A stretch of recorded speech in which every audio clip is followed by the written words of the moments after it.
ወንድ ለፈስፋሳ ከሆነ ወንድነቱን ያልጠበቀ እንደሆነ ትዳሩ በጣም ሙሽኪል ነው የሚሆን በጣም አስቸጋሪ ነው የሚሆን ወንድ መሆን መቻል አለበት ጀንትልማን ኤንድ ሲሪየስ ማን ነገራቶችን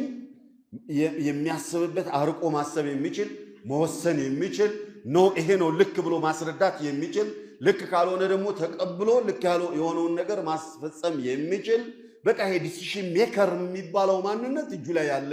መሆን መቻል አለበት አንቺ እንዳልሽ ብቻ ከሆነ ሁሌ ልክ ላይሆን ይችላል የሷ አባባል እኔ አንማከር ይያልኩ አይደለም ነገር ግን ወንድነታችን አይጥፋ ነው ይያልኩ ያለሁት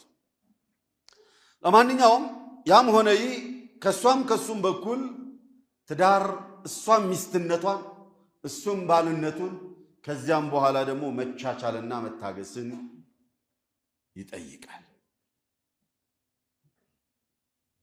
በብዛት ሰጥቶ መቀበል ፍቅርን